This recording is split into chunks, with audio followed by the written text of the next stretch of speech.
కూర్చున్న క్రిస్టియన్ కమ్యూనిటీకి చెప్పాల్సిందంటే చాలా మందికి ప్రవీణ్ పగడాల గారు ఏం చేస్తున్నారో తెలియదు. సో కేవలం మీకు ఆయన డిబేటర్ గా తెలుసు, ఒక పాస్టర్ గా మాత్రమే తెలుసు. ఎందుకంటే ఆయన ఆంధ్రప్రదేశ్ లో మీరు చూస్తున్న మినిస్ట్రీ కేవలం 20%. 80% మినిస్ట్రీ నేను చూశాను, ఎందుకంటే కలిసి ట్రావెల్ చేశాను. సో నార్త్ లో ఆయన ఏం చేస్తున్నాడు, యూఎస్ లో ఏం చేస్తున్నాడు, హైదరాబాద్ లో ఏం చేస్తున్నాడో నాకే తెలుసు. సో ఆయనకి 2 సాఫ్ట్వేర్ కంపెనీస్ ఉన్నాయి, అంటే హైదరాబాద్ లో ఒకటి, యూఎస్ లో. So he's CEO of a software company.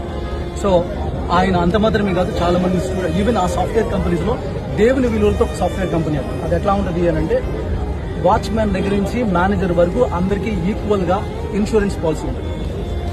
Boss దగ్గర నుంచి వాచ్మెన్ వరకు అందరు కలిపి లంచ్ చేయాలి, సమానత్వం. ఎందుకంటే అందరూ దేవుడు తన పోలికలు చేసుకోవడాన్ని విలువలతో చూపించిన ఒక బిజినెస్ మ్యాన్. ఎందుకనంటే ఇక్కడ నేను చెప్పేది ఏంటంటే, వాక్యంలో వెళ్తుంది చాలాసార్లు. అదేంటే ప్రసంగాలు ఎక్కువైపోయినాయి మనకి. వాక్యం శరీరరీతిగా రావడం అంటే ఏంటంటే, వాక్యం యాక్షన్స్ లోకి రావడం. ఆయన ఏం చెప్తున్నాడు అని అంటే, మీరు పుల్పిట్ మీద కూర్చుని 1 hour నేను వల్ల నీ పొరుగువాడిని ప్రేమించమని చెప్పేదానికి, నేను ఒక బిజినెస్ చేసి నా కింద 100 మంది ఉంచుకొని నిన్ను వల్ల నీ పొరుగువాడిని ప్రేమించమని ప్రాక్టికల్ గా రోజుకి 8 గంటలు చూపించేదానికి చాలా తేడా ఉంటుంది. దేవుడు కూడా హెవెన్ లో కూర్చుని గులాబీ వీసా ఐ లవ్ యూ అని చెప్పలేదు. నీకు అర్థమయ్యే స్థాయిలో దిగాడు, అర్థమయ్యే స్థాయిలో దిగిన వాడు ప్రవీణ్ పగడాల. సో ప్రవీణ్ పగడాల గురించి ఇస్తున్న సాక్ష్యం ఇది. అంత మాత్రమే కాదు, ఆయనకి 10 మంది పిల్లలు ఇప్పుడు ప్రస్తుతం. దాంట్లో 2 బయాలజికల్, 8 మంది అడాప్టర్, అందరూ కలిసి ఉంటారు. మళ్ళీ ఆర్ఫనేజ్ అని వేరే చోట పెట్టి వాళ్ళని ఇక్కడ చోట వెళ్ళిన చోట పెట్టడం. ఇంతకుముందు 14 మంది పిల్లలు. సో ఒక పిల్లలు ఒక స్థాయికి వచ్చి వాళ్ళని మెచ్యూర్ చేసిన తర్వాత వాళ్ళు ఏం చేస్తారంటే, వాళ్ళు మళ్ళీ ఫ్యామిలీస్ దగ్గర పంపించేస్తారు, మళ్ళీ కొత్త మందిని తీసుకుంటారు. అంత మాత్రమే కాదు, ఈవెన్ నార్త్ లో కొన్ని విలేజెస్ లో మీకు పవర్ లేని వాళ్ళ ఏరియాలో ఆయన సోలార్ లైట్లు వేయించారు.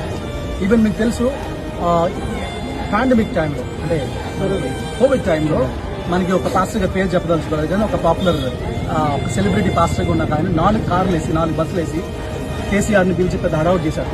కానీ అదే టైంలో ఈయన 18 బస్సులు వేశారు. బట్ నోబడీ నోస్, ఎవరికి తెలియదు. ఎందుకంటే నేను చెప్పేవాడు, ఎందుకంటే నేను ఉన్నాను కాబట్టి. ఎప్పుడు గొప్పలు చెప్పుకోడు, ఇలా చేశాను చెప్పుకోడు.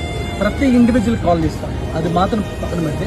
నేను ఫర్ ఎగ్జాంపుల్ ఈ బ్రదర్ ఇంటికి వచ్చాడు అనుకోండి, పిలిచారనుకోండి, వచ్చిన తర్వాత వీళ్ళ అమ్మగారికో నాన్నగారు తాతకి బాగాలేదు, వాళ్ళ పేరు నోట్ చేసుకుని మళ్ళీ రాజమండ్రి విజిట్ చేయడం, పనిగట్టుకుని వచ్చి వాళ్ళని విజిట్ చేశారు.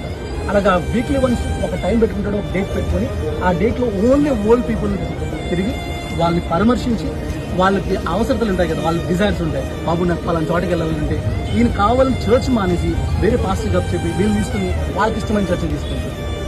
ఇలాంటివి అనేక మంది ప్రవీణ్ పగడాల గారు చేసింది. అందుకని నేను చెప్తాను, బైబిల్ టీచర్స్ చాలా మంది ఉన్నారు, చాలా మంది డిబేట్స్ ఉన్నారు, కానీ ఈ లెవెల్లో అంటే దేవుని రాజ్యాన్ని అర్థం చేసుకునే స్థాయిలో చెప్పిన ఒకే స్పీకర్, తెలుగులో ఉన్న స్పీకర్ ఈయన ఒకటే.